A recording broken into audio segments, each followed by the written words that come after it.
SER Podcast. SER Historia. Cadena SER. Con Nacho Ares. Estamos en medio de la nada buscando la Atlántida. Con James Cameron a bordo parecía que todo era posible. Descarta algunas, vamos a ser rigurosos. Lo único que tengo que hacer es encontrar la ciudad que la mayoría de personas creen que jamás existió. Demasiados callejones sin salida. Debo encontrar la forma de atar cabos. Eso parece el casco de un barco sumergido. En las investigaciones criminales buscas dinero, en arqueología buscas piedras. Lo increíble es que esa imagen se repite una y otra vez. Creo que voy a descubrir algo grande. El resurgir de la Atlántida.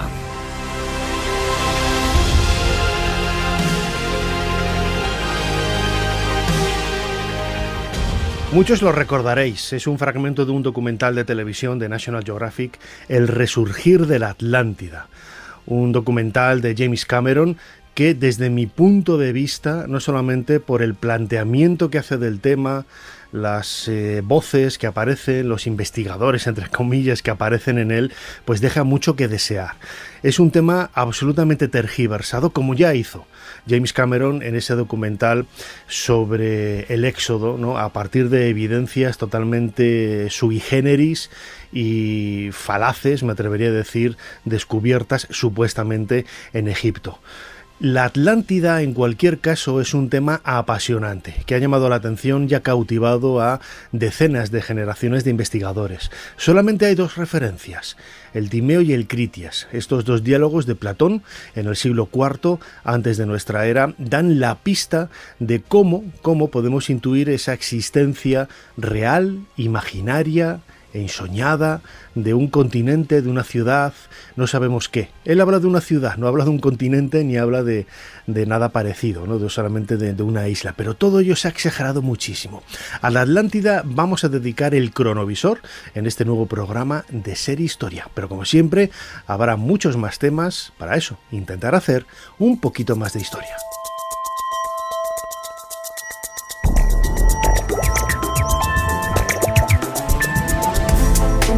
Bienvenidos a SER Historia.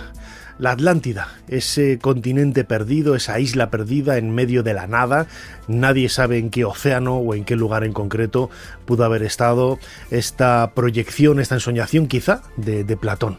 Junto con Jesús Callejo, nuestro cronovisor nos va a adentrar en esa historia fascinante. Viajaremos también a la Segunda República. Poco antes de la Guerra Civil Española, a comienzos de la década de 1930, y hablaremos sobre los vínculos que había entre esa Segunda República y la figura de Stalin. Hablaremos también de mujeres en la historia, cómo ha sido la historiografía en los últimos siglos o en las últimas décadas abordando el tema de la mujer, a partir de un libro yo creo que muy interesante. Como siempre, soy Nacho Ares y les doy de nuevo la bienvenida a SER Historia. Comenzamos.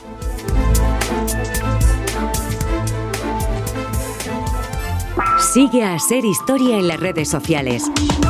Nos tienes en Twitter, Facebook, YouTube, Instagram y TikTok.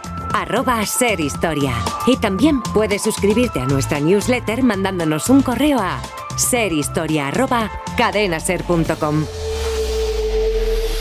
Jesús Callejo, crononauta, una semana más. Bienvenido de nuevo a SER Historia. ¿Qué tal, Nacho? Pues una semana más, aquí, navegando por mares procelosos e intentando descubrir continentes perdidos.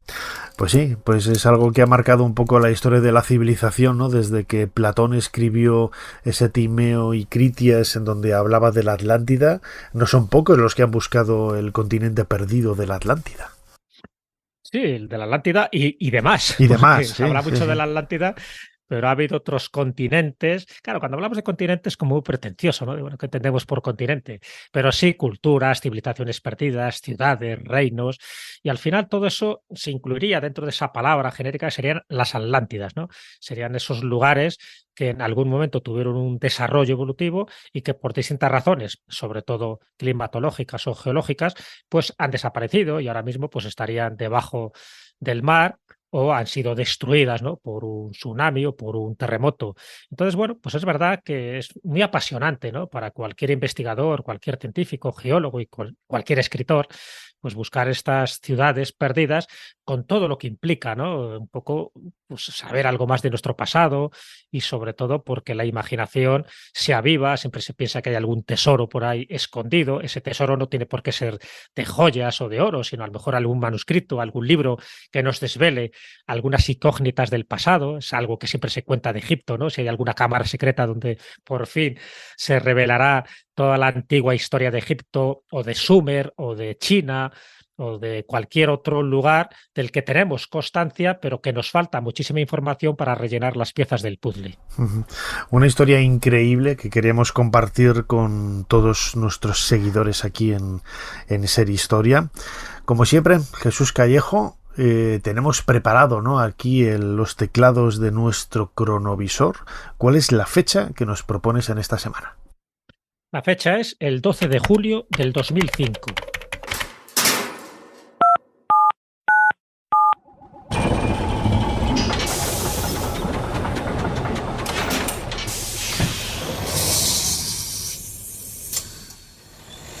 Adelante, pasen. Jesús Callejo les está esperando junto al cronovisor.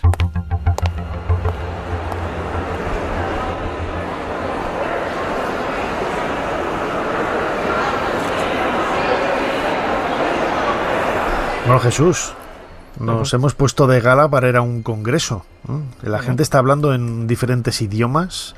Están hablando, lo único que entiendo es Atlantis, de todo lo que están diciendo. Algunos de ellos hablan en inglés, hombre, los que hablan en inglés sí que los entiendo perfectamente, sí, ¿no? Pero hay un montón de lenguas. ¿Dónde estamos? Y sobre todo en griego también, ¿no? Pues estamos en una isla griega, en Milos. Estamos en el mar Egeo, en el archipiélago de las Cícladas, en esta isla de Milos, que es una isla volcánica, una isla preciosa. Mira, gracias al cronovisor podemos apreciar sus bellezas. Pues estamos en un momento clave porque en este fin de semana, que va del 11 al 13 de julio, pues hemos venido al momento clave donde se está participando a nivel científico, se está participando con distintas ponencias, distintos países, hasta 15 países, para intentar dilucidar lo que hay de verdad o mentira en la Atlántida, es decir, los pros y los contras para considerar si es verdad lo que contó Platón en su momento. Y claro, que sea este congreso, como así se llama, primer congreso de la hipótesis sobre la Atlántida, y que esté integrado por 32 profesores de distintas universidades, por investigadores, por personalidades políticas, su director, en fin, el que ha generado todo este revuelo mediático, porque mucha prensa se está haciendo eco, que es Spyros Paulidis, es un profesor de paleosismología de la Universidad de Salónica. Pues él ya está diciendo que, por supuesto, no están dilucidados si al final la Atlántida existió o no existió, pero sí que es muy importante ir a las fuentes y entre todos, y por eso hemos venido justo este día, entre todos estos especialistas, donde vemos que hay arqueólogos, donde hay geólogos, donde hay vulcanólogos, en fin, y muchas ciencias representadas, lo que quieren es establecer 24 criterios que son los que van a decidir para las distintas hipótesis que se han barajado hasta ahora y las que se irán barajando en el futuro, 24 criterios para saber, primero, el área geográfica donde se puede haber ubicado la Atlántida y luego calificar todas las hipótesis que vayan surgiendo como plausibles para que sepamos si puede corresponder a la Atlántida, siempre según los datos, siempre según la narración de Platón en esos dos diálogos que son los que le han hecho célebre a esta isla continente, pero también a todas las características que tuvo en su momento los Atlantes. Estamos hablando de tanto el Timeo como el Critias. Bueno, pues ahí estamos, en esos 24 criterios, que como tenemos información privilegiada, pues hemos llegado a esas conclusiones. Y si te apetece, te diré algunos de esos criterios que son muy importantes, porque ya te digo que están evaluados por todas estas mentes pensantes, por estos 32 profesores de 15 países. Claro, si me permites, Jesús, es que cuando empezabas a hablar, a mí me recordaba una historia relacionada con la maldición de los faraones, ¿no? Que todo el mundo la niega, todo el mundo la critica, pero luego todos los científicos intentan buscar una explicación a esas muertes. Es decir, las muertas existen, están ahí. Otra cosa es la causa que las haya provocado, ¿no? Pero cuando la ciencia, y imagino, ¿no?, que sucederá igual con este mito, entre comillas, de la Atlántida, o esta curiosidad de la historia, ¿no?, que es algo legendario como la Atlántida, bueno, pues ese run que hay detrás de todos, lo que los está haciendo pensar es que realmente algo hay, ¿no? Algo hay. De hecho, antes de hablarte de alguno de estos 24 criterios, está claro que hay como dos posturas muy claras, ¿no? O dos hipótesis que se manejan en este primer congreso. Te imagino los que sí y los que no. Exactamente, sí, pero los que sí es que Platón evidentemente escribió sobre la Atlántida, pero que crea esta isla con el propósito de expresar sus reflexiones políticas, sus reflexiones filosóficas y utópicas. Es decir, que él se lo inventa y, bueno, pues plasma ahí un poco todos los que eran sus inquietudes, pues también estamos hablando de que cuando él escribe el Timeo y el Critias, en Grecia, la Grecia estaba un poco en decadencia, ¿no? Ya no tenía el esplendor de otras épocas, y él lo notó, igual que lo notaron también otros sabios y otros filósofos del momento. Y por otra parte está el grupo de científicos que consideran que efectivamente que Platón está relatando algo que realmente le contaron y que es cierto, que lo que él refleja, sobre todo en el diálogo Critias, pues es lo que en su momento los sacerdotes del templo de Sais le contaron al legislador Solón en el siglo VI a.C., que luego a su vez se lo cuentan a Critias y que a través de Critias llega a Platón. Bueno, pues entre esas dos, vamos a llamarle esos dos epicentros, dentro de las numerosas hipótesis, son las que van navegando los científicos. Entonces, bueno, pues establecen de una forma unánime esos 24 criterios. El primer criterio, que el reino o ciudad principal, es decir, la metrópolis de la Atlántida, debe estar localizada donde había una isla o donde haya partes de esa isla que todavía puedan existir. O sea, que si las leyendas o las hipótesis no se habla de una isla o de partes de esa isla, se descartaría. Segundo criterio, que el reino o ciudad principal de la Atlántida debe haber tenido una geomorfología integrada por anillos concéntricos de tierra y de agua alternativo, porque así lo describe Platón, ¿vale? Que la Atlántida debe haber estado situada más allá de las columnas de Hércules, es decir, en el Atlántico. Claro, con esto ya está descartando las teorías de que la Atlántida estuvo en el Mar Negro o que estuvo en el Mar Mediterráneo. Que hay muchas de ellas, sí. Eso, pues, siempre se basan estos criterios en los datos de Platón, que son los primeros datos, y descartando, evidentemente, obras posteriores como la Madame Blavatsky, que hablaban de la Atlántida, pero desde otros puntos de vista. Otro criterio más, no te voy a decir los 24, pero otro criterio más. La Atlántida debe haber abrigado a una población que sabía leer, que sabía escribir y que tenía habilidades metalúrgicas y de navegación, porque se habla de eso, ¿no? De que conocían muy bien la fabricación de determinados metales y también cómo podían navegar de un sitio a otro del Atlántico. Otro criterio, el reino o ciudad principal de la Atlántida debió haberse hundido enteramente o en parte debajo del agua. O sea, que no vale terremotos ni cosas parecidas. Tiene que haber un hundimiento fruto a lo mejor de algún tsunami. Otro, que la Atlántida tenía... Van acotando, claro. Pero esto es para que veas. Todas las hipótesis se tienen que ajustar a estos 24, si no, se descarta. No se está hablando de la Atlántida de Platón, se está hablando de otra cosa distinta, ¿no? Y luego, si quieres, comentamos hipótesis donde han ubicado la Atlántida. Pero estos son hipótesis, los criterios que han establecido en la isla de Milos estos científicos para que no haya lugar a dudas. Hay algunas muy curiosas, por ejemplo, en la Atlántida se practicó sacrificio de toros. Es decir, que si los datos que nos llegan de las hipótesis no hablan de toros, no es la Atlántida. Pero ojo, otra más, los elefantes estaban presentes en la Atlántida. Esto llama mucho la atención. Sí. Por lo tanto, si no se habla de elefantes, no es la Atlántida, es otra cosa distinta. También había fuentes calientes y frías, con depósitos minerales que estaban presentes en la Atlántida. Entonces es un dato también a tener en cuenta cuando alguien nos exponga una nueva hipótesis. Las rocas en la Atlántida eran de varios colores, negro, blanco y rojo. Había canales para la irrigación también en esa isla continente. Bueno, etcétera. No te voy a abrumar con más datos. Bueno, y la última, te voy a decir el último. La Atlántida tenía una alta densidad demográfica, lo suficiente para soportar a un ejército grande. Se habla de 10.000 carros, de 1.200 naves y de 1.200.000 hoplitas. En fin, que ya está bien. Sabes que además los llaman hoplitas porque también lucharon contra los atenienses. Sí. Entonces, todo este tipo de datos son muy significativos. Bueno, y evidentemente que se hundió o se destruyó hace 12.000 años. También ahí coinciden en la cronología que establece Platón. Si no se dan estas circunstancias, lo que ellos dicen es, vale, estamos hablando de una cultura, de una civilización distinta, pero no sería la Atlántida. ¿Por qué? Porque no cumpliría ninguno de estos 24 criterios. El Congreso Dixit, ¿no? Sí, bueno, pero que se pongan de acuerdo los científicos para decir esto, sí. Pues por eso me parece curioso y por eso hemos puesto la aguja de nuestro cronovisor a este lugar.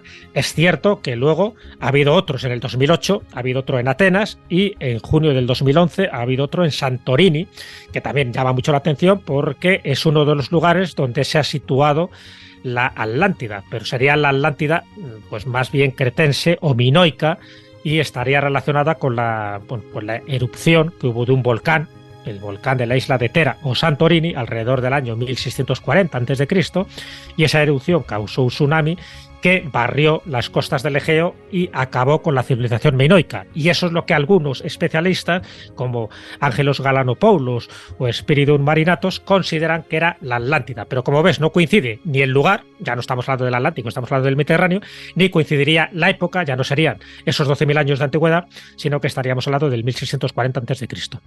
Mira, Jesús, el otro día te lo comentaba, hay un libro que a mí me ha interesado muchísimo y me ha cautivado, que es Atlántida, la luz de Occidente, publicado por Almuzara, de José Orihuela Guerrero.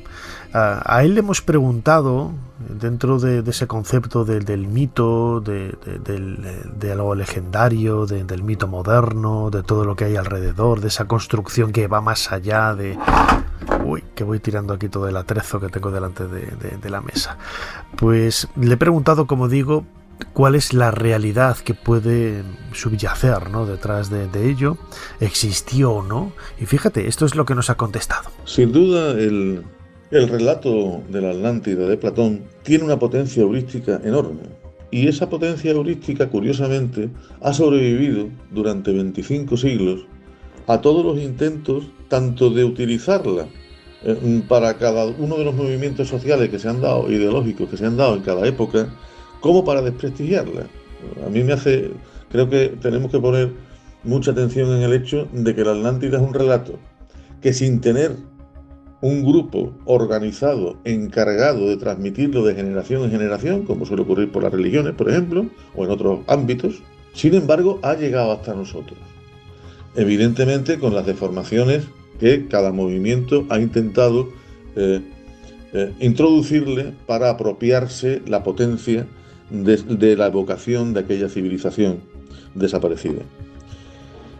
La Atlántida ha sido una suerte también a lo largo del tiempo de martillo de paradigmas. Cada paradigma histórico siempre ha tenido que enfrentarse al relato de la Atlántida y tomar una postura con respecto a él. Claro, esos misterios de los que la pregunta se refiere, en el lenguaje técnico de la ciencia debemos de llamarlos anomalías. En el libro tan importante de Thomas Kuhn, La estructura de las revoluciones científicas, se dice que cuando en un momento dado se acumulan una serie de hechos ya bastante significativos que el paradigma actual no es capaz de resolver, se produce lo que se llama una crisis de anomalías. Y entramos en un momento en el cual el paradigma actual no es capaz ya de resolver una serie de cuestiones, pero todavía no tenemos un paradigma alternativo. Y en ese sentido, el relato de la Atlántida se ha convertido en una especie de estandarte de todos aquellos que están luchando contra algunos principios del paradigma actual en las ciencias históricas y antropológicas.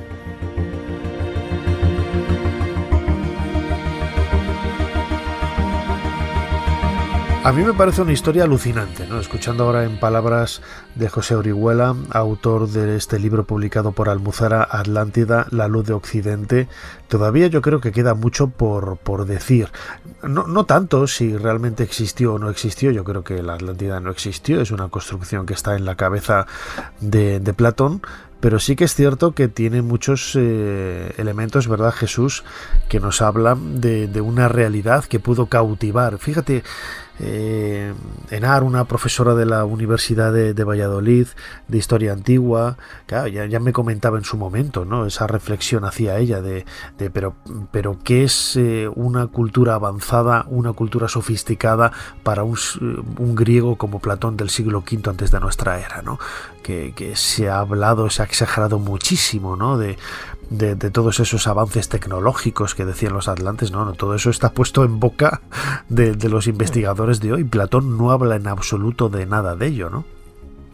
No, para nada. Además, es muy interesante ese corte que has puesto de José Orihuela, porque pone el dedo en la llaga de algo que a mí me parece esencial, y es las falacias y las conjeturas que se han dicho, ¿no?, alrededor de esta Atlántida maravillosa, que en su mayoría dichas por teósofos, por esoteristas, en fin, por contactados, en fin, por informaciones pues más que dudosas. Y muchas de estas informaciones vienen de Ignatius Donellis. A ver, hay como dos tipos de Atlántida. Una es la que describe Platón y poco a poco los comentaristas que hubo, pero en el siglo XIX este congresista estadounidense, Ignatius Donellis, escribe una obra que se llama así, La Atlántida, que era el mundo antediluviano, lo tituló, una obra de 1882, y ahí, porque sí, empezó a decir que tenía unos conocimientos tecnológicos muy avanzados, en fin, habló de multitud de elementos, ¿no?, que no recoge Platón y que no se sabe muy bien dónde lo recoge Ignatius Donellis, pero la gente se lo creyó, porque hubo muchas ediciones de este libro, ¿no?, de este mundo antediluviano, porque dijo que fue anterior al diluvio, que luego el diluvio fue el que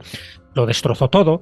Él incluso sitúa la Atlántida en la zona que actualmente serían las Azores, es decir, las Azores serían como los restos de aquel continente, pero yo creo que hay una serie de falacias y estas conjeturas falsas que se han ido transmitiendo de siglo en siglo y que habría que descartar. Por ejemplo, la Atlántida no fue la cuna de las civilizaciones, a pesar de mucha gente que lo está diciendo, ¿no?, entre ellos a lo mejor Graham Hancock diciendo que hubo una civilización madre que era la Atlántida. No, porque en ningún momento en el Timeo ni en el Critias se dice, ni siquiera se insinúa que la Atlántida fuera la cuna de las civilizaciones, ni de Egipto, ni de ninguna otra civilización. Solamente es presentada como una civilización fuerte y poderosa. Punto. Otra falacia, que las pirámides egipcias o mesoamericanas y las construcciones megalíticas son obras de los sabios arquitectos de la Atlántida o de los descendientes de la Atlántida. Tampoco se dice nada en la obra de Platón. O que los atlantes eran portadores de grandes poderes tecnológicos, ¿no?, que les permitían volar en máquinas voladoras. Esto lo dice entre otros Edgar Cayce. Pero no lo dice Platón, por lo tanto, cuidadito con este tipo de cosas. No existe ningún tipo de supertecnología en las obras de Platón, ¿no? La mayor tecnología descrita sería la construcción de canales o de acueductos. Otra falacia, decía que existe, que las columnas de Hércules no hay que situarlas justo en el Atlántico, lo que sería, en fin, un poco lo que es el estrecho de Gibraltar. Entonces, claro, utilizan el dato como les da la gana. Dice que estarían en el Mediterráneo, que estarían en el Mar Rojo, que estarían en el Mar Negro. Pues no, las columnas de Hércules siempre, y todos los autores clásicos, desde Diodoro de Sicilia a cualquiera, las sitúa en el Atlántico, más allá de Gibraltar. Por lo tanto, otra falacia que se ha ido repitiendo. O por último, ¿no?, que en la Atlántida había piñas y cocos. No había piñas y cocos, había elefantes, pero no piñas y cocos. No se habla nunca de un continente, se habla de una isla. En fin, estas cosas yo creo que son buenas, por eso me parece muy interesante esto de José Orihuela, porque en el fondo es descartar un poco lo que es los datos que tenemos a día de hoy de las cosas, claro, que han añadido otros autores, y sobre todo a partir del siglo XIX y siglo XX, pero nada que ver con lo que decía Platón, que es la fuente original.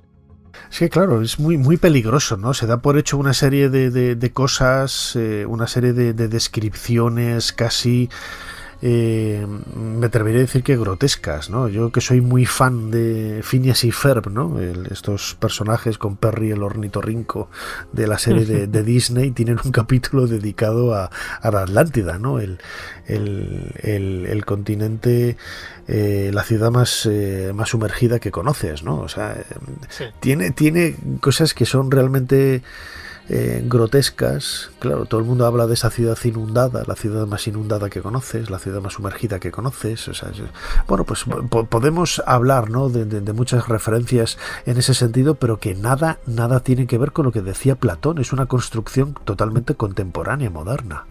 Claro, por eso yo creo que es importante distinguir eso, la fuente original, vale, y además la fuente original la tenemos clara, el Timeo y el Critias, vale, esto es lo que dijo Platón. Otra cosa es que lo que dijo Platón se lo inventara, quisiera hacer una reconstrucción filosófica de sus ideas o se basara realmente en datos que a él le llegan, ¿no? Vale, eso lo podemos discutir, pero lo que no podemos es mezclar las churras con las merinas. Lo que no podemos mezclar es como si fueran datos de Platón, datos que se dijo, pues eso, por Ignatius Donnelly o datos que dijo Blavatsky o datos que dijo Julius Evola o datos que dijo Edgar Cayce. Es decir, hay que tener un poco ese criterio más o menos objetivo. Otra cosa son las hipótesis. Y, por ejemplo, te digo una que ahora está muy de moda porque hace poco en Netflix se emitieron unos documentales que se titula, aquí lo tradujeron como Los Apocalipsis del Pasado. Yo estuve viendo los 8 capítulos, hombre, me llama la atención porque yo a Graham Hancock le sigo, en fin, conozco muchas de sus obras, una de ellas es La Huella de los Dioses, donde señala un poco el desplazamiento del eje magnético de la Tierra como el origen de una catástrofe que pudo haber causado pues muchos problemas geológicos, entre ellos pues que la Atlántida desapareciera, pero que luego los descendientes fueron los que se encargaron de hacer distintos templos rememorando un poco esa civilización perdida. Templos, por ejemplo, como la pirámide de Cholula en México, algunos templos megalíticos de Malta, el Buro de Bimini, el Göbekli Tepe, etcétera, ¿no? Bueno, vale, es una hipótesis muy curiosa que habla de una catástrofe planetaria, además él la asocia a un cometa que justo además precisa el año, porque hay datos astronómicos que pueden corroborarlo, que fue hace 12.800 años, que más o menos coincide con estas dataciones que se establecen de la Atlántida cuando desaparece. Pero claro, ¿sería la Atlántida? O si es verdad que si este acontecimiento catastrófico que ocurrió hace 12.800 años pudo haber provocado diluvios, ¿por qué no? Porque hubo un cambio climático importante y pudo haber hecho que muchas culturas, muchas ciudades, sobre todo costeras, desaparecieron porque el nivel de las aguas subió muchísimo. Pero de eso a que fuera la Atlántida hay todo un trecho, ¿no? Igual que cuando sitúan a Mu en el Pacífico, cuando sitúan a Lemuria en el Índico, porque hay algo que ahora conocemos, que es la deriva de los continentes, que es la deriva de las placas tectónicas. Entonces es imposible que hubiera 3 grandes islas en esos 3 grandes océanos porque no encajarían las placas que conocemos actualmente gracias a la geología. En fin, pues digo que hay cosas que están muy bien como fascinación y que tienen su parte de realidad, es decir, que muchas ciudades, muchos reinos pudieron haber desaparecido con algún cataclismo de este tipo, ¿no?, que ocurrió hace 12.000 años. Otra cosa es que todo fuera la Atlántida. Cuidado, cada cosa vamos a colocarla en su sitio. Además, que curioso que casi siempre que alguien tiene alguna reencarnación, casi siempre se sitúa en la Atlántida, ¿no? Dice, yo fui rey de la Atlántida. Pues ha habido muchos reyes y muchas reinas en la Atlántida, ¿no? Con muchos ellos, faraones, ¿no? Porque sí, todos han sido faraones también de Egipto. Sí. Fíjate, yo pues eso ocurre.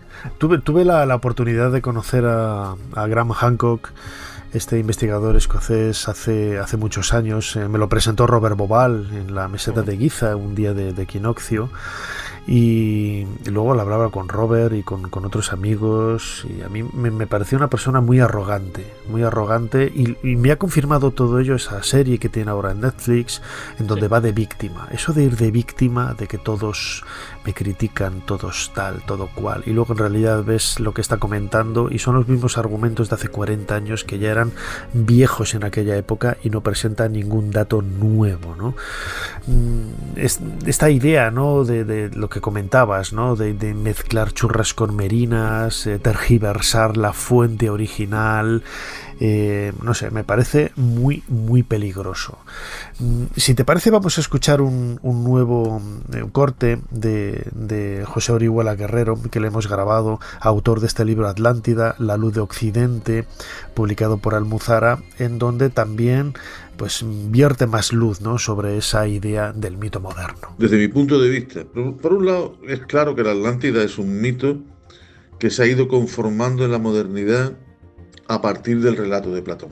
Es decir, es claro que lo que a nosotros nos llega sobre la Atlántida, lo que todo el mundo entiende hoy día cuando se habla de la Atlántida, se refiere en parte al texto platónico y en parte a una serie de giros interpretativos, de añadidos, muchas veces injustificados, que se le han hecho al texto de Platón.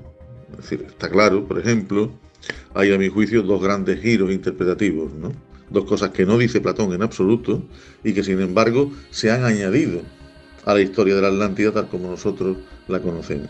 El primero es la idea de que la Atlántida fue la cuna de la civilización, una idea que introducen Reinaldo Carli y Kurt de Gabelin en el siglo XVIII.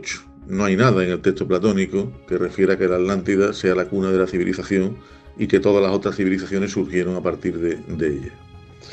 El segundo, que también muy conocido, en el siglo siguiente, en el siglo XIX, por autores como William Scott Elliot, después en el siglo XX también lo va a reafirmar Edgar Cayce, que estos dos últimos representantes de lo que podríamos llamar la Atlántida esotérica, la Atlántida que cae en manos de grupos que están en contra del positivismo, establecen la idea, que tampoco está en Platón, de que la Atlántida es una sociedad tecnológicamente muy avanzada, no ya a su época, sino incluso a la propia nuestra, una sociedad ultratecnológica. Es evidente que ahí también influye una lectura errónea del texto platónico sin contextualizarlo con nuestros conocimientos actuales y con el propio texto de Platón, que es lo que yo he intentado.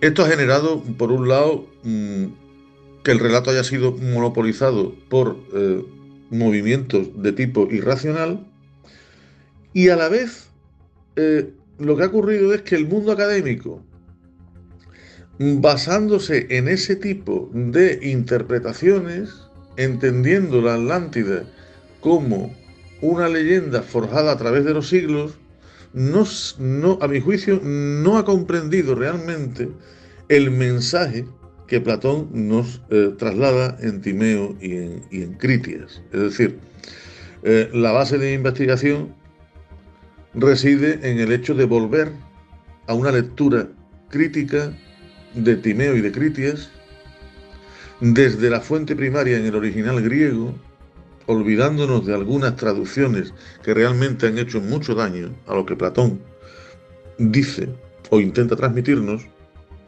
lo cual no hace más que, ante ese rechazo del mundo académico, no hace más que retroalimentar el proceso por el cual nunca vamos a terminar de afrontar el estudio y el análisis del relato de la Atlántida desde un punto de vista científico, que es lo que yo pretendo.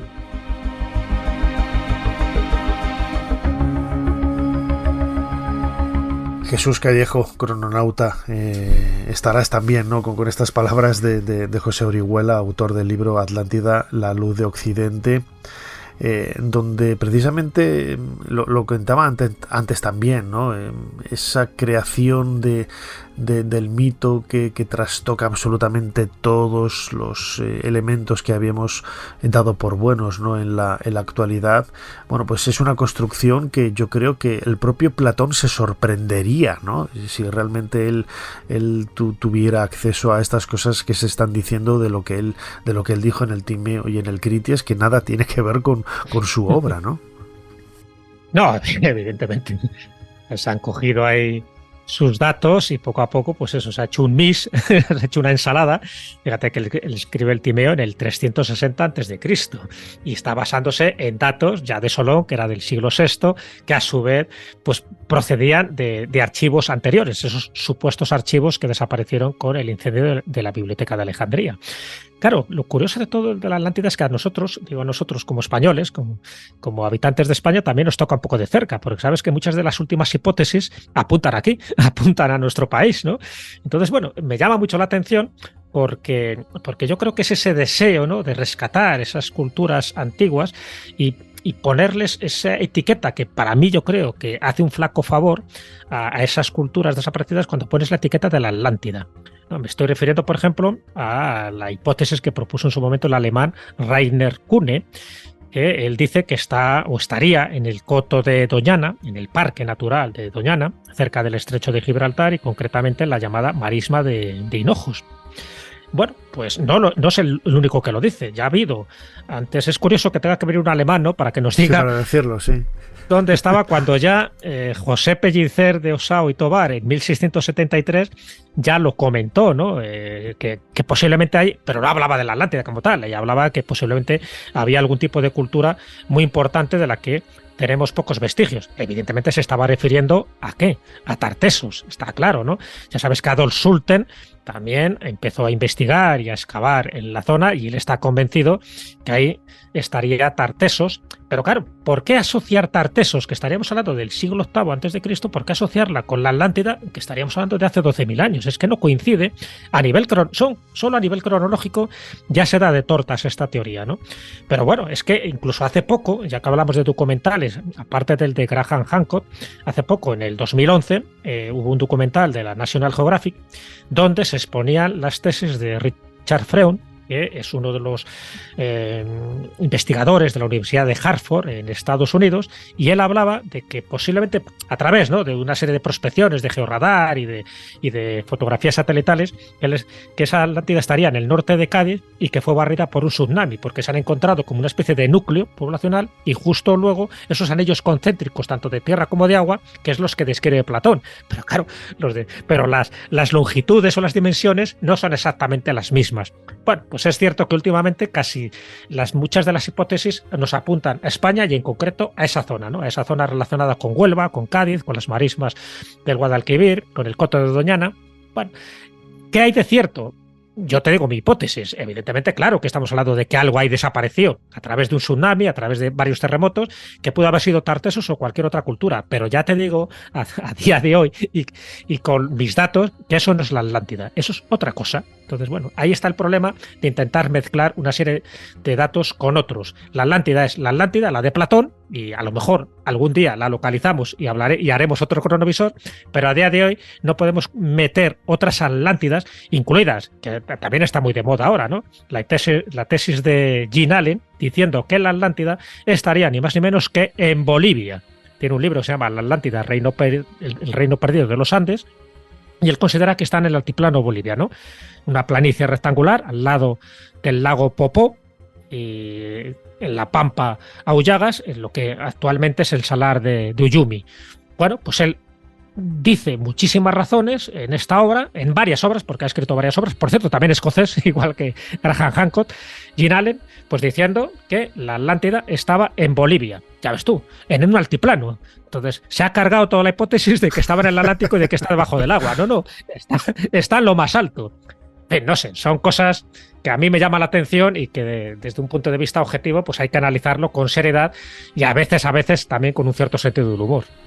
Desde luego que sí, ¿no? La Atlántida es una frase que a mí me gusta repetir en muchas ocasiones porque son temas, ¿no?, que realmente son singulares, curiosos, y no los traeríamos aquí al cronovisor, pero es que no deja indiferente a nadie, ¿no? Todo aquel que se haya acercado de alguna u otra forma a leer el Crites, el Timeo, o lo que se ha dicho de ella, de la Atlántida, de este continente, bueno, pues no deja indiferente a nadie, porque siempre parece que cada uno tiene su propia opinión. Y eso es un poco lo que queríamos abordar en este nuevo cronovisor de Ser Historia, en donde ya habíamos hablado en alguna otra ocasión también de la Atlántida, pero queríamos abordarlo, como digo, hacerlo desde esta nueva perspectiva. Jesús Callejo, crononauta, como siempre, muchísimas gracias una vez más por habernos ayudado a hacer un poquito más de historia. Pues un placer, como siempre, Nacho. Nos vemos en el siguiente capítulo, a saber esta vez a qué isla o continente nos lleva.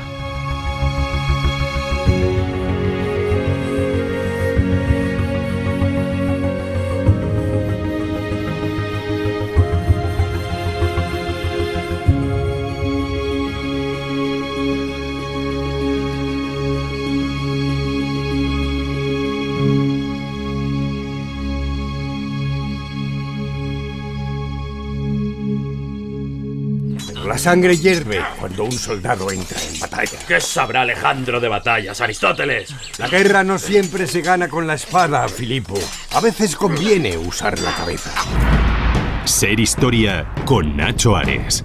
Todo lo que quisiste saber de la historia, la madrugada del sábado al domingo, en la cadena SER. Товарищи красноармейцы и краснофлотцы, командиры политработные, партизаны и партизанки, на вас смотрит весь мир, как на силу способную уничтожить разбойничьи орды немецких захватчиков. На вас смотрят все народы Европы. Pasamos de página en nuestro particular libro de historia y aquí en la cadena SER, en SER Historia, lo hacemos escuchando la voz de Stalin. Stalin es uno de los protagonistas, quizás por muchos considerado, yo creo que con toda la razón del mundo, uno de los criminales más intensos, ¿no?, del siglo XX, y que marca un poco también la historia de los próximos minutos aquí en nuestro programa, ¿no? Porque queríamos hablar de esa relación que hubo entre España y la extinta Unión Soviética, sobre todo en la época de la Segunda República, justo antes de la Guerra Civil, y también lo que se desarrolló, ¿no?, alrededor de esta figura durante el propio conflicto. Este es el tema que trata el último libro de nuestro invitado Ángel Viñas, que acaba de publicar con la editorial Crítica, Oro, Guerra y Diplomacia, la República Española en tiempos de Stalin. Ángel Viñas, bienvenido a SER Historia. Sí, muchas gracias, muy amable. Muchas gracias por darme la oportunidad de hablar con ustedes. Ángel Viñas es historiador, es catedrático emérito, es una de las personas que mejor ha estudiado y mejor conoce estos conflictos, ¿no?, del siglo XX. Ángel, ¿cómo comienza, ¿no?, ese acercamiento de la España republicana o de la España de esos años previos a la Guerra Civil con la URSS? Bueno, la verdad es que es una historia larga, sí, pero que estaba basada esencialmente en el suministro de petróleo y otros lubricantes por parte de la Unión Soviética a la España monárquica. Uh-huh. Desde la mitad de los años 20 o algo así, y que continúa después durante la República. Es una historia poco conocida, aun cuando hay libros que la han abordado, pero yo lo he hecho desde el punto de vista no de los suministros petrolíferos que existieron, y yo doy datos, sino sobre todo desde el punto de vista del acercamiento mutuo entre dos regímenes completamente diferentes, uno que fue la monarquía alfonsina española y luego la República Española por un lado y la Unión de Repúblicas Socialistas Soviéticas por otro, ¿no? Uh-huh. Sobre esto se ha escrito, no voy a decir la tira, ¿no?, pero sí se ha escrito bastante y de manera muy deformada. Y yo simplemente he hecho pues lo que hace cualquier historiador que se precie, que es ir a los papeles, a los documentos, ¿no?, a las fuentes, a los claro, archivos, a las fuentes, y bueno, he tratado de ver un poco cómo se produjo este paulatino acercamiento que empezó hacia el año 1931 y que culminó con el establecimiento de relaciones diplomáticas plenas y de embajadas mutuas ya estallada la Guerra Civil. Es un capítulo que, en mi opinión, no se había estudiado adecuadamente, aun cuando las fuentes son abundantísimas, ¿no? Claro, porque hay un detalle que a mí me ha llamado la atención descubrir, ¿no? Siempre, quizás en el imaginario colectivo, ¿no?, tenemos la idea de que el gobierno republicano antes y durante la guerra pues tuvo un acercamiento muy, muy claro, ¿no?, con la URSS, pero la URSS también fue hasta cierto punto hasta reticente, ¿no? Y bueno, pues le costó, ¿no? La URSS, que era un recién llegado, por así decir, a la escena internacional en el plano diplomático, quería establecer relaciones con el mayor número posible de países y lo fue haciendo pues una vez a partir de 1919 más o menos. España fue uno de los países que más se resistió, pero en fin, no fue el único, ¿no? Y los Estados Unidos se resistieron aún más, ¿no? Aún más.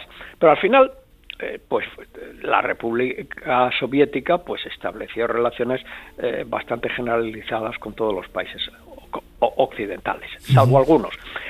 Con España hubo un reconocimiento mutuo en el año 1933. Esto es conocido, no se ocultó en la época, claro que no. Además, la gran derecha española se subía por las paredes, ¿no? Los comunistas nos van a invadir. Bueno, esto es una cosa que es una constante en la derecha española desde el año 1918 o 19, ¿no? Sí, además en aquella época ese tipo de lenguaje era muy característico, no, era ¿no?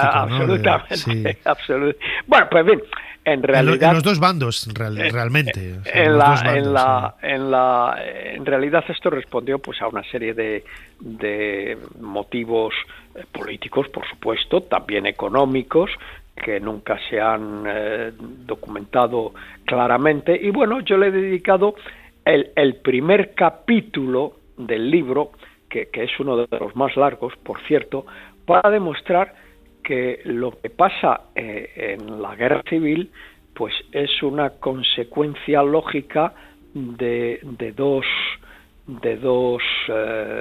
fenómenos, ¿no?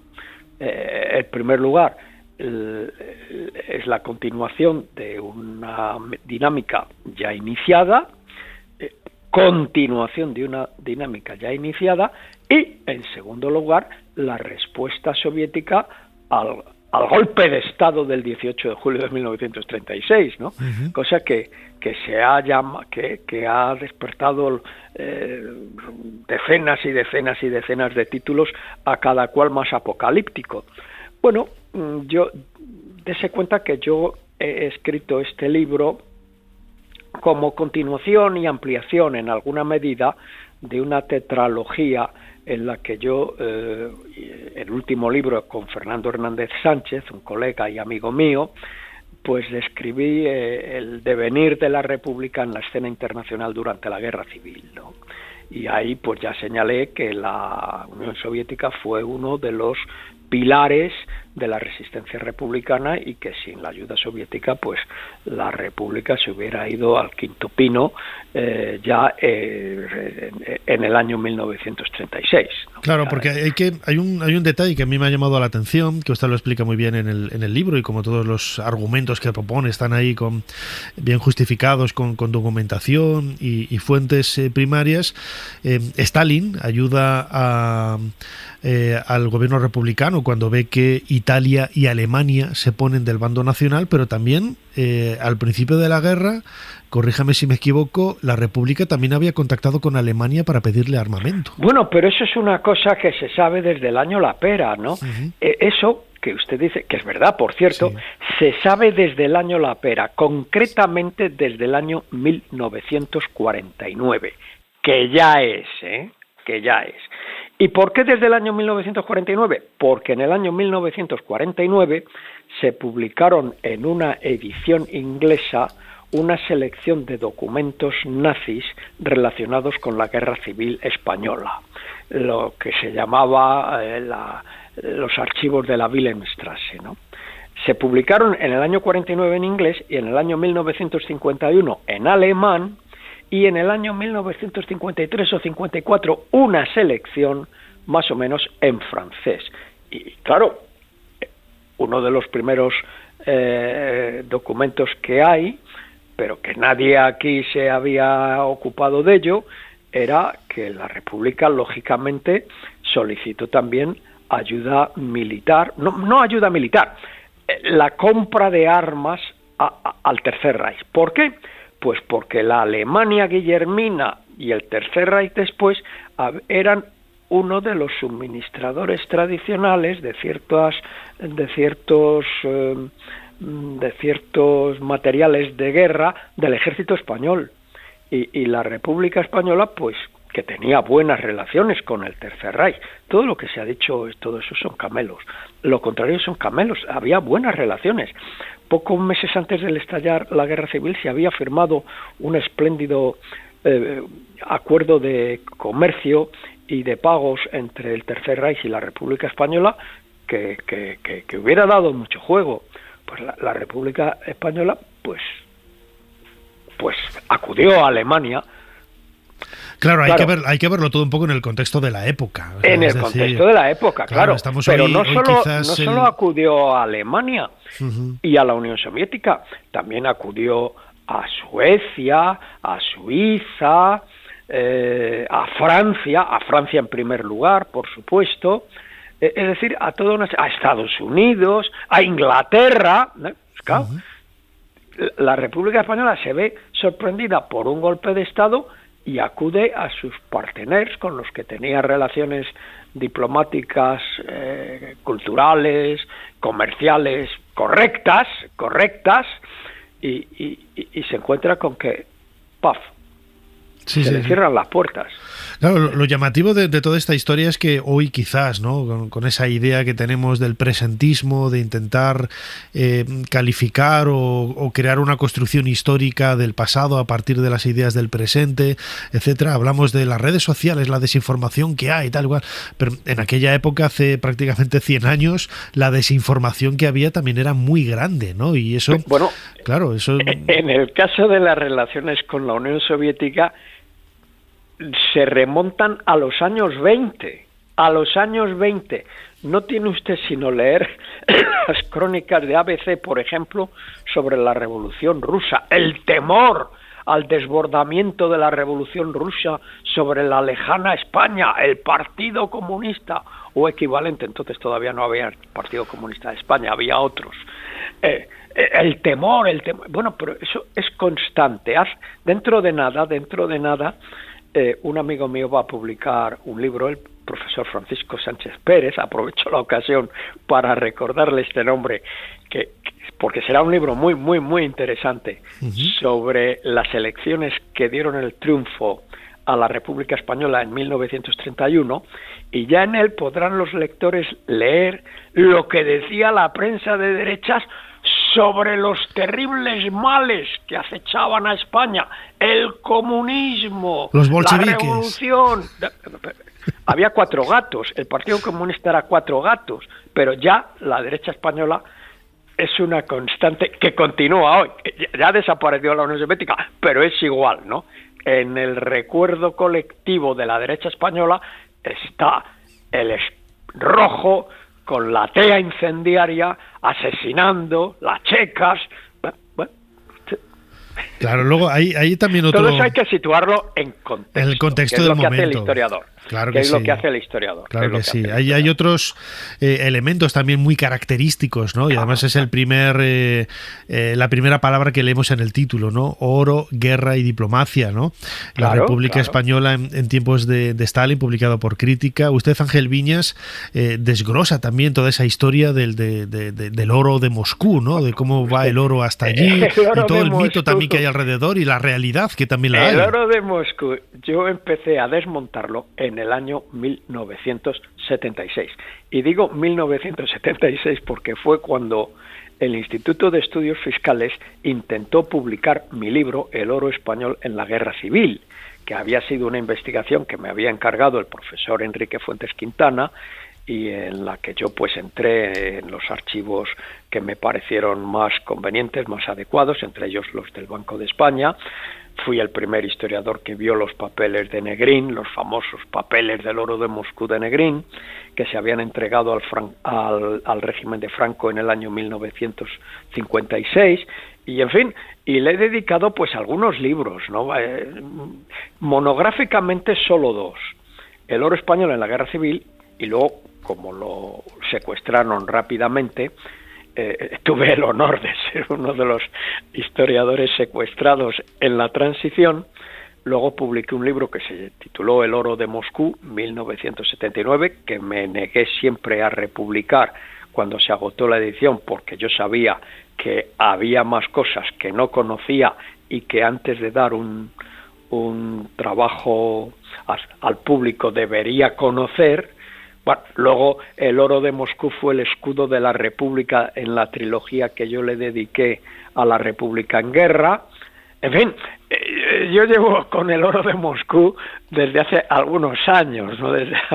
Bueno, ahora no voy a decir que he escrito la última palabra, porque mire usted, en historia siempre hay que ha cosas, escrito ¿no? La última palabra es un imbécil.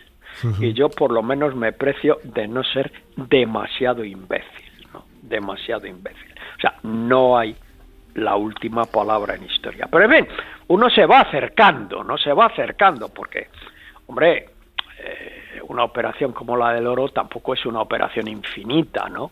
Deja muchas dejan muchas huellas, los rusos han publicado muchos documentos, nadie los ha conocido en España, nadie los conoce en Europa Occidental, nadie los conoce en Estados Unidos, salvo 4 gatos que no se han dedicado al tema del oro, y yo pues los he aprovechado para avanzar en la medida de lo posible, teniendo en cuenta naturalmente que hoy se conoce mucho más sobre la guerra civil que hace 30 o 40 años, ¿no? Se conoce gracias a 2 cosas, a 2 factores. Primero, que los historiadores nos hemos dedicado al tema sin temor a que la censura nos machaque los libros, como pasaba en la dictadura, y en segundo lugar, en que los archivos han ido abriéndose poco a poco, ¿no? Poco a poco. Yo no hubiera escrito este libro, al que usted hace referencia ahora, de no haber podido consultar archivos españoles, ni en el primero ni en el último capítulo, que es el comercio hispano-soviético. Ya sé que es una lata, lo del comercio hispano-soviético solo interesa a 4 gatos, pero fue muy importante, yo no los hubiera podido escribir, nadie los hubiera podido escribir si no hubieran estado abiertos los archivos españoles. Bueno, pues yo he tenido la santa paciencia y la curiosidad por hurgar durante años, y al final pues salen cosas.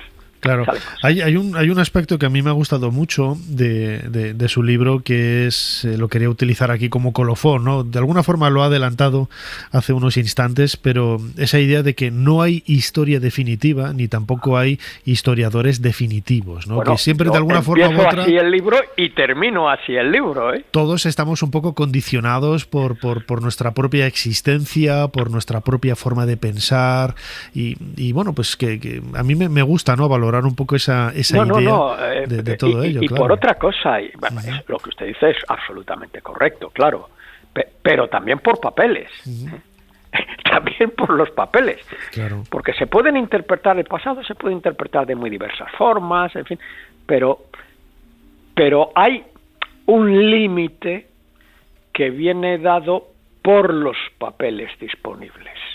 Claro. Y los papeles disponibles se van abriendo poco a poco, ¿no? Mire usted, yo empecé mi carrera como historiador con un libro que todavía hay gente que cita, La Alemania nazi y el 18 de julio, y yo me sentía muy orgulloso, me he sentido muy orgulloso de ese libro durante muchos años, y en realidad pues es un libro que está bien y tal, pero no conocía todo el pasado. ¿Y por qué no conocía todo el pasado? Porque no había tenido acceso a papeles del pasado, a todos los papeles relevantes del pasado. Bueno, pues ahora sí los he tenido. ¿Y qué hago? Pues naturalmente entonar la palinodia, decir donde dije digo Diego, y en mi próximo libro me voy a hacer la correspondiente autocrítica. Es lo más inteligente y lo más honesto también, ¿no?, como historiador. Bueno, mire usted, claro, estoy escribiendo ahora una serie de artículos sobre algunos historiadores que no son demasiado honestos, Y claro, a pesar de que yo no tengo nada en contra de ellos, ¿qué voy a tener yo en contra? Yo no tengo en contra nada de nadie, ¿no? Pues les tengo que llamar la atención, ¿no? Con buenas palabras, pero me voy a permitir llamarles la atención. ¿Por qué? Porque no son honestos.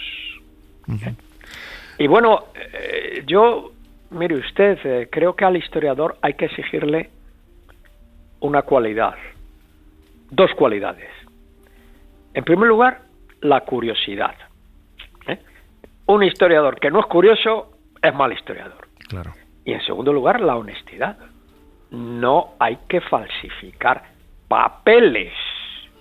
No hay que dejar de lado papeles conocidos. Hay que tener en cuenta lo que otros historiadores hemos escrito, que no todos somos idiotas, aun cuando evidentemente hay historiadores idiotas, ¿no? Pero en fin, yo trato de no ser excesivamente idiota, digámoslo así. claramente, ¿no? Y me guío por papeles, Desde luego, no, las fuentes, desde luego, es lo más importante. Y yo creo que este libro, Oro, Guerra, Diplomacia, la República Española en tiempos de Stalin, publicado por la editorial Crítica, yo creo que puede presumir un poco de todo ello. Bueno, pues para tener una idea un tanto... Yo doy mis fuentes. Perdone, es que he salido del COVID hace unos días y estoy hecho polvo todavía. Bueno, pero yo creo que nos tenemos que quedar un poco con esta idea, ¿no? De esas fuentes primarias, de esa historia tan al mismo tiempo presente y lejana en el tiempo, ¿no? Que se puede ir reconstruyendo con el paso de los años. Ángel Viñas, autor de este libro, Oro, Guerra y Diplomacia, la República Española en tiempos de Stalin, publicado por Crítica. Como decimos siempre, muchísimas gracias por habernos ayudado a hacer un poquito más de historia. Espero que guste a los lectores. Seguro que sí. Bueno, y si no, que me echen a los perros. Seguro que no, tranquilo. Un abrazo muy grande, Ángel. Un abrazo, muchas gracias. Adiós, chao, chao.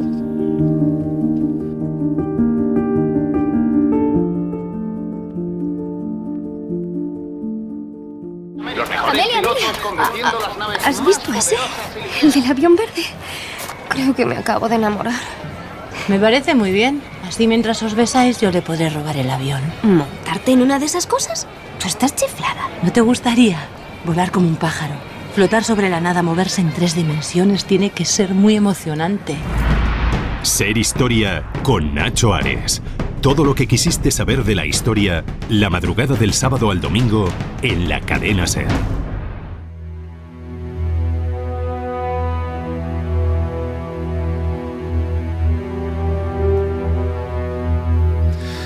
Continuamos en Ser Historia aquí en la cadena SER, pasamos de página en nuestro particular libro de historia y queríamos dedicar los próximos minutos a hablar de un tema que yo recuerdo cuando estudiaba en la Universidad de Valladolid y hacía allí historia antigua, ya empezaba a dar sus primeros pasos, ¿no? Yo recuerdo que en aquella época, en los años 90, estaba de moda hablar de la vida cotidiana, empezaba, ¿no? Se hablaba de la historia de la mujer y ahora lo hablaré con nuestra invitada, pero yo estoy esperando a que haya un momento, una generación en donde se hable de la historia de los niños, que son los grandes olvidados de la historia. Sobre la mesa de trabajo de esta máquina del tiempo aquí en Ser Historia tenemos un libro que ha publicado la Universidad de Valencia, El papel de las mujeres en la historia, cuya coordinadora, Isabel Morant, que es catedrática emérita de Historia Moderna y Contemporánea de la Universidad de Valencia, ya nos atiende. Isabel, bienvenida a Ser Historia. Encantada, me gusta mucho estar aquí con vosotros y hablar de historia, que es lo que más me gusta. Que es lo que más nos gusta y a muchísima gente, que siempre los políticos están ahí un poco reacios a intentar reconocer lo de las humanidades. Les hace mucha falta saber historia.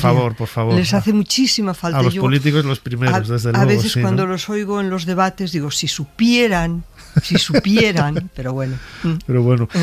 Este libro, El papel de las mujeres en la historia, va desde prácticamente la prehistoria hasta nuestros días, siempre con todos los problemas que hay, por ejemplo, en la prehistoria, donde no hay fuentes escritas, tenemos que interpretar un poco, ¿no? Lo que podemos sonsacar a través de pinturas o incluso desde un punto de vista ya etnológico, de cómo grupos, entre comillas, primitivos que siguen viviendo en la actualidad pueden reaccionar o pueden actuar de una u otra forma, ¿no?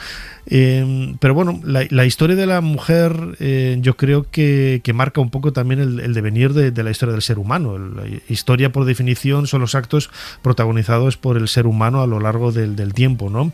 Y seres humanos somos los hombres y las mujeres. Y la primera pregunta que quería hacerle, Isabel, es quizás el problema de la historiografía, que siempre se le ha tildado en ocasiones de machista.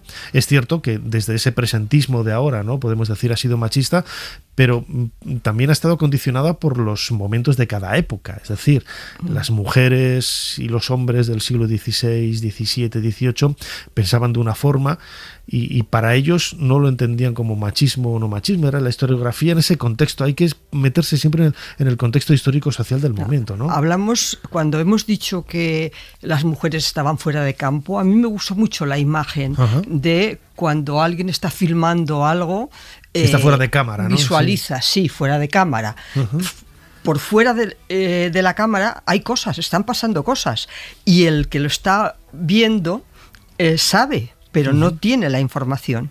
Entonces yo muchas veces digo que lo que hemos hecho es hacer algo que era completar la humanidad, porque efectivamente en muchos de mis textos yo encuentro escrito hombre con mayúscula. Sí. Hombre con mayúscula significaría mujeres y hombres. Sí, el ser humano. El ser humano, la humanidad. Años digo ser humano, pues... La humanidad. Claro. Entonces, al meter fuera de campo, al visualizar lo que está fuera de campo, es cuando somos conscientes de que ese otro sujeto de la historia, que son las mujeres, estaban, como decía Virginia Woolf. Virginia Woolf tiene una imagen preciosa en su libro sobre una habitación propia.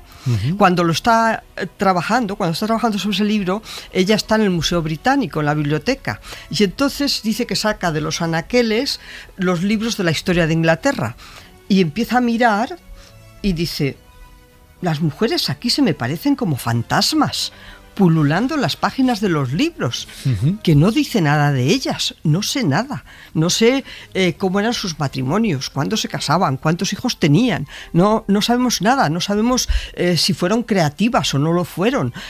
Por ejemplo, dice, la literatura habla mucho de ellas, porque efectivamente la literatura construye muchos modelos, y modelos femeninos se han construido, pero son modelos, dice, pero la historia no. La historia se considera que es una historia que ellas no han hecho, y eso no es verdad, porque lo que nos dimos cuenta es que la historia, cuando más se democratiza, más personajes y más personas aparecen como protagonistas de la historia. Hemos oído hablar tantas veces de la historia de las gentes sin historia. Sí. Y a mí me sorprendía cuando yo estudiaba historia, yo decía, la historia de las gentes sin historia. Pero las mujeres también están sin historia y no se daban cuenta. O sea, no estoy hablando de que en el pasado no se dieran cuenta, no, hablamos de que no nos dimos cuenta ahora con todo este proceso de democratizar la historia. Y entonces la hemos democratizado. Hay una historia preciosa escrita en Francia, que es una historia de la vida privada, hecha en los años 80-90 por Ariès y Diby. Y tú lees esa historia y no se dan cuenta que hay un sujeto femenino que debía estar dentro de ese campo del estudio. Los historiadores no lo veían. Hizo falta un impulso. Un impulso, luego. Y fue el feminismo que dijo, las mujeres existieron, necesitamos un relato, una genealogía. Hay evidencias muy, muy claras en el sentido de que, por ejemplo, echas la vista atrás en la historia y realmente, claro, siempre sobresalen. Las cabecitas que sobresalen son reyes, son reinas, mujeres nobles, mujeres también, hombres nobles. Es decir, si salimos a la calle, ¿no? y hacemos alguna pregunta de una reina de la historia, pues la gente dirá Cleopatra, Isabel la Católica, o sea, grandes mujeres, es decir, Santa Teresa de Jesús. Santa Teresa, son personajes que están ahí, pero luego la historiografía como que los ha dejado en una esquina y no se les ha dado quizás el fundamento real que tienen, ¿no? Eso es muy interesante, porque el fundamento que se les ha dado es otro. Es exactamente algo que yo he contado siempre en mis clases y que está también contado en el libro, que es que en los manuales que utilizamos en la universidad, en los libros que utilizan los profesores, Isabel de Castilla está, hasta Juana dicha la loca. Está Santa Teresa o luego Teresa. Eso es apelativo, Juana la loca, ¿no? Exacto, es un apelativo. Por eso he dicho dicha la loca, Juana de Castilla. Juana I de Castilla, o Isabel de Castilla. Entonces, o Teresa de Ávila. No vamos a quitarle lo de la santa. Entonces, ellas están, pero cuando tú las lees te das cuenta que lo que han hecho es un mito. Igual que de Mariana Pineda. Hacer una biografía de Mariana Pineda es muy difícil. Biografiar a estas mujeres es muy difícil. Se ha hecho el mito de la religión, el mito de la patria, el mito del liberalismo, incluso. Entonces han servido para representar otra cosa, que no son las mujeres reales. Y eso también es importante, eso también hay que explicarlo, para que los estudiantes sepan que efectivamente hacer historia no es repetir lo que se dijo sobre las mujeres, porque lo que se dijo muchas veces es mito, O sea, las dos imágenes que un historiador que se interese por los temas, digamos, de construcción de modelos, es Eva y María. Y Eva y María tienen sus orígenes, tienen sus cambios, igual que las santas. Podemos estudiar las santas y ver cómo la pintan en el 17 o cómo la representan en el 19, ¿no? Entonces, había que dar otro paso y primero desmitificar todo esto. Por ejemplo, de estas reinas o de Teresa de Ávila, no se dijo nunca cuáles fueron sus dificultades, qué significaba ser reina si es una mujer. ¿Por qué, por ejemplo, Isabel pudo reinar y en Francia existía la ley sálica? ¿Por qué la segunda Isabel, la del 19, pudo reinar cuando ya existía en España la ley sálica? Porque su padre, que era el rey, no tenía descendencia, porque si no iban los carlistas. Claro. Entonces, todas estas cuestiones han sido vistas efectivamente desde esa perspectiva nueva. Yo siempre he dicho que introducir a las mujeres en la historia, mirarlas, ponerlas dentro del campo, cambia nuestra percepción de la historia. Y eso es lo que mostramos en el libro. Ese libro dialoga con la historia. Es una historia de las mujeres que dialoga con la historia, con la Ilustración, con el Renacimiento, con la Revolución Francesa, con el liberalismo español, con el romanticismo, con toda la ideología, por ejemplo, de los años 30, años 20, años 30, todo ese momento que es tan interesante en Europa, ¿no? Está dialogando, porque ahí ya hay un feminismo muy desarrollado. Porque no nos damos cuenta de los cambios que hay, ¿no? En la forma de pensar, en la forma de afrontar, incluso por los propios historiadores, ¿no? La historiografía, lo que decía yo antes, ¿no? Ahora es pues mucho más abierta y permite afrontar temas que, pues me atrevería a decir que hace casi 40 años es que nadie cae en la cuenta de ellos, ¿no? No caíamos en la cuenta y además yo misma, mi tesis doctoral fue la estructura del antiguo régimen en el país valenciano, o sea, estructura. Sí. Allí no habían personajes, había una economía. Entonces, ¿qué hemos hecho? Hacer una historia, yo creo que mucho más real. Lo cual no quiere decir que no sea interpretativa y que no quiera construir un modelo explicativo. Pero además, en la historia de las mujeres, la tendencia es un poco la misma que tú encuentras en los documentos, que es la biología es el destino. Sí. Y entonces las mujeres paren y de ahí no se las ha sacado hasta la contemporaneidad. No, la biología puede ser el destino y efectivamente ellas lo sabían bien lo que significaba muchas veces las muertes por parto en esos momentos. Por ejemplo, la señora Châtelet, que es una ilustrada francesa de la que yo he hablado, muere por parto. Muere por parto cuando ella era ya, tuvo un hijo demasiado mayor y aquello fue mal, había tenido ya 2 hijos y su obra casi queda inacabada. Su traducción de Newton se acabó unos días antes de morir. Mary Wollstonecraft, otro personaje interesante que el feminismo ha rescatado, muere por parto. Es la madre de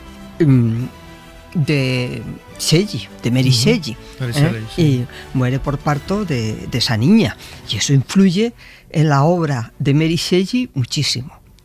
Entonces tú fíjate cómo hemos ido introduciendo temas que no eran habituales y que son históricos, y sobre todo que no es un devenir, lento devenir, el discurrir de la historia. No, hay unos cortes muy interesantes. Por ejemplo, entre el 18 y el 19 hay un cambio fundamental en lo que podríamos decir la historia de las mujeres, pero sobre todo en la relación entre lo público y lo privado. O sea, como historiadores hemos trabajado perfectamente lo que significa el tránsito del antiguo régimen a la sociedad contemporánea. Hemos leído a Rousseau. Los alumnos en el instituto leen el contrato social. Bueno, pues en el contrato social se habla de mujeres y no se habla únicamente de un contrato social. Hay un contrato no explícito, pero que está allí, que es cuál va a ser el contrato entre hombres y mujeres. ¿Cómo van a ser las relaciones? ¿Qué espacio nuevo en esa nueva sociedad de hombres libres e iguales van a ocupar las mujeres? Todas esas preguntas estaban sin responder. Aquí las respondemos. Y es muy interesante, ¿no?, abordar el tema desde un punto de vista, pues, con una mentalidad mucho más abierta. Yo estoy convencido que a pesar de todos estos avances, dentro de 20 o 30 años, pero es porque es ley de vida, este libro incluso, o los que yo escribo, ¿no?, se quedarán antiguos, ¿no?, porque va cambiando, ¿no?, la forma de pensar, y Dios me oiga que dentro de 20 o 30 años, pues esa igualdad entre hombres y mujeres, pues está ya absolutamente normalizada y no haya que llamar la atención sobre ello, ¿no? Pero quizás yo el otro día lo pensaba, ¿no?, con esto de la discriminación positiva que empezó cuando yo estaba estudiando en la universidad. Ha pasado una generación, yo estudié del 90 al 95, ha pasado una generación y se ha avanzado poco, ¿no? Y este libro pues ayuda en definitiva a lo que es la educación. Exactamente. Es que la base de todo está en la educación. Si no se educa a los chicos y a las chicas de ahora para tener otra perspectiva, me parece que no vamos a avanzar. Por mucho que hagas leyes de paridad, de no sé qué, me parece una parida la ley de paridad. Exactamente, es la educación. Es exactamente lo que digo en mi prólogo. Porque el libro lleva un prólogo mío y de los dos codirectores, y una introducción. En mi prólogo empieza con una frase que es de Simone de Beauvoir, que dice: saber es mejor que no saber. Saber es, ¿cómo diríamos?, la condición necesaria para saber qué vida podemos llevar y cómo nos gustaría que fueran nuestras vidas, y por qué nuestras vidas, cómo nuestras vidas han estado condicionadas, y cómo efectivamente eso no ha sido algo natural, sino que ha sido una construcción voluntaria de los hombres. Antes me preguntaba sobre la conciencia de la no historia de las mujeres. Mira, hay un filósofo muy poco conocido que se llamaba Poulain de Labarre, que en 1675 escribe un texto titulado De l'égalité des deux sexes, de la igualdad de los dos sexos. Y allí dice, al preguntarse qué es una mujer, es un cartesiano. Y entonces, como cartesiano, dice: voy a ver el prejuicio más grande que existe en nuestra sociedad. Dice que las mujeres son inferiores a los hombres. Ese es el prejuicio más enraizado. Dice: pero todo lo que los hombres han escrito sobre las mujeres es digno de sospecha, porque son jueces y parte. A partir de ahí, tú puedes comprobar que ya puedas coger filosofía, literatura médica, leyes, teatro, novela, debates políticos, tú encuentras efectivamente esa dificultad de desprenderse del prejuicio. El prejuicio que las disminuye o que las diferencia, porque en la figura de Eva es la maldad, es la sospecha, es la misoginia pura y dura. Totalmente. Pero esa misoginia pura y dura desaparece en los textos del 19 y del 20. Hay una misoginia filosófica del 19 que está por ahí, pero las mujeres son diferentes, pero no son iguales, pero no son de la estirpe de la Eva pecadora. Claro. No, hay un modelo mucho mejor, que es el del pudor, el de las mujeres sensibles y pudorosas. Está en todas las novelas que además, si te fijas, tienen nombres femeninos. La Nueva Eloísa, de Rousseau, la Regenta, Ana Karenina, la Serafina, Juanita la Larga, en España, lo que tú quieras, entonces eso no es por casualidad. Esos libros han sustituido los libros normativos para educar a las mujeres. A Luis Vives, la formación de la mujer cristiana, la palabra es clarísima, formación de la mujer cristiana, y allí dice: este libro es un libro pequeño, porque para educar a las mujeres no hace falta mucho. Solo hay que decir unas cuantas cosas que tienen que ver con moral, costumbres y vida doméstica. Eso lo añado yo, pero es lo que él sí, se puede leer entre líneas. No, entre líneas no, él lo escribe, pero quiero decir que lo he resumido. Si este libro estuviera dedicado a los hombres, sería mucho más largo, porque sus cometidos son otros. Más claro, agua, es el humanismo. El que lo edita en castellano dice: hay que editar a Vives, porque lo ha hecho en latín. Dice: hay que editar a Vives, porque si no lo editamos, no nos damos cuenta de la importancia, una cosa muy humanista, de educar. Educar es mejor que no educar. No podemos dejar a las mujeres allí que vayan a su aire. Hay que formarlas, educarlas, para ser la perfecta casada, como Fray Luis de León. Y luego, cuando todos esos textos se hacen antiguos, porque a la gente ya no le gusta esa retahíla de normas, pues aparece la literatura, que es mucho más atractiva. La educación sentimental. Sí, antes hablábamos a micrófono cerrado, ¿no? La importancia que tienen los sentimientos, ¿no? A la hora de abordar también este tipo de temas, y que, por ejemplo, lo hemos comentado otras veces, ¿no? En Ser Historia, hablando que es un tema, podemos decir, es absurdo, pero no es absurdo, ¿no? El que haya a finales del siglo XIX y comienzos del XX, debido a la Gran Guerra, a la Primera Guerra Mundial, ese apego, ¿no? de muchos millones de personas que intenten contactar con sus seres queridos que han desaparecido y que lo hagan a través de sesiones de espiritismo. ¿Por qué las médiums son siempre mujeres? Porque ellos creían en aquella época que no era lo suficientemente resistente para rechazar a esos espíritus que las poseían y poder contactar con otros, ¿no? Entonces, esa blandurria que digo yo de la mujer que se veía a finales del XIX y comienzos del XX es un poco el detalle, ¿no? que marca un poco la historia de la mujer, pues hasta no voy a decir que hasta la publicación de este libro, ¿no? Porque ya se pensaba de antes así. No, pero vamos a ver, yo creo que podemos estar días y días hablando de las mujeres y el amor, por ejemplo, y yo creo que es un núcleo duro aquel feminismo de hincarle el diente y saber, como saber es mejor que no saber sí. De dónde viene todo eso. Yo ahora me estoy interesando por el tema de los sentimientos desde hace bastante tiempo y espero escribir algún libro sobre eso un poquito más adelante. Entonces, esa construcción sentimental es una cuestión moderna. Ten en cuenta que las religiones, casi todas han tenido siempre un rechazo de las pasiones. El sentimiento es como un domar la pasión. Y el sentimiento y la sensibilidad son femeninas, por adjudicación. Luego, algunas mujeres se quejarán, como Madame de Châtelet, de la que hemos hablado antes, que racional como ella era, sensible y racional. Decía, hay que dejar el amor cuando el amor nos deja. Hay que dejar el amor cuando el amor nos deja y yo voy a París a seguir con mis trabajos y no a sufrir aquí por cuestiones amorosas, porque ella era muy lúcida. Pero quiero decir que hay toda una adjudicación de sensibilidad femenina que los hombres debían respetar, y no solamente respetar, sino hacer que las mujeres fueran respetables, quiere decir pudorosas. Eso es fundamental para construir el modelo de las democracias modernas, porque hay un privado y un público, y ese público se construye contra el antiguo régimen. Un régimen más moderno, más liberal, luego más democrático. Pero, ¿qué pasa con las relaciones familiares y la vida privada? ¿Qué pasa con la historia de los sentimientos? ¿Qué pasa con la historia de la maternidad?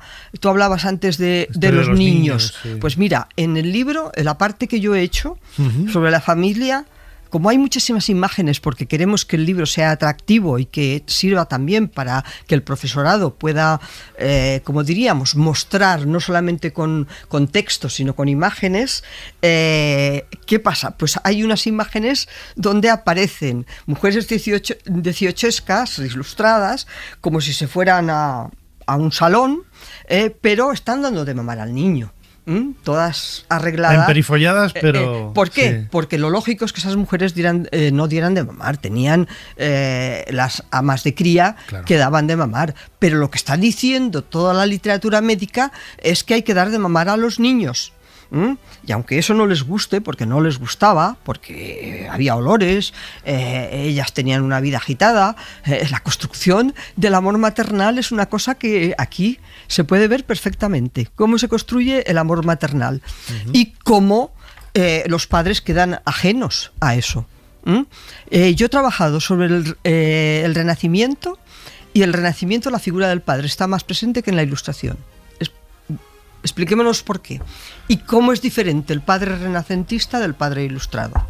Son muchas las preguntas que se pueden responder, ¿no?, con este libro, El lugar de las mujeres en la historia, que ha publicado la Universidad de Valencia. Invito a todos los que nos están escuchando a que entren en la página web de la Universidad de Valencia, en ese servicio de publicaciones, donde van a poder conseguir el libro en sus dos vertientes. Tienen una más enfocada quizás al mundo académico de los profesores y otra también para los alumnos, ¿no?, que es lo que decíamos antes, ¿no?, junto con nuestra invitada Isabel Morant, el hecho de que es básica la educación para cambiar el estigma que todavía hoy pues nos sigue acuciando. Isabel Morant, catedrática emérita de Historia Moderna y Contemporánea de la Universidad de Valencia, la coordinadora de este libro, el lugar de las mujeres en la historia. Yo tenía aquí anotado el papel de las mujeres, es el lugar de las mujeres en la historia, con un subtítulo que dice ampliando los límites de la representación del mundo. O sea, es un libro que amplía lo que decíamos al principio, ¿no? Abrir el enfoque de la cámara. Abre la cámara y nos da un conocimiento nuevo que podemos de alguna manera usar, no solamente para los historiadores. Esto está hecho por antropólogos, está hecho hay sociólogos, hay especialistas en educación, hay especialistas en la historia enseñada, cómo enseñamos la historia. O sea que somos 23 los que hemos hecho, arqueólogos, prehistoriadores. Muy recomendable, El lugar de las mujeres en la historia, publicado por la Universidad de Valencia. Lo dicho, Isabel Morant, como siempre, muchísimas gracias una vez más por habernos ayudado a hacer un poquito más de historia. Bueno. Muchas gracias.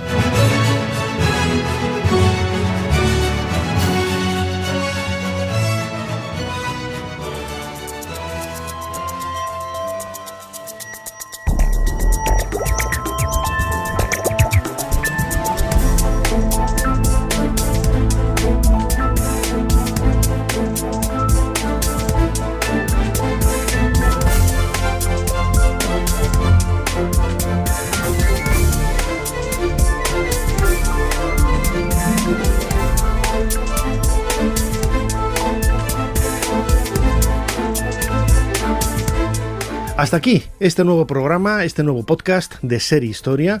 Recordad que lo podéis escuchar de forma completa a través de los podcasts de Ser Podcast. Ahí vais a encontrar el programa completo, no solamente este, sino todos los emitidos desde la temporada 1 hace casi ya 14 años. Fermín Agustí ha estado en la producción del programa, Ana Caballero controlando las redes sociales. Delante del micrófono, vuestro humilde servidor Nacho Ares. Os dejamos con más entretenimiento aquí en la cadena Ser. Hasta la semana que viene. Suscríbete a Ser Historia. Todos los episodios y contenidos adicionales en la app de Cadena Ser y en nuestros canales de Apple Podcast, Spotify, iVoox, Google Podcast y YouTube. Escúchanos en directo en la Ser los domingos a la 1:30 de la madrugada. Cadena Ser. La radio.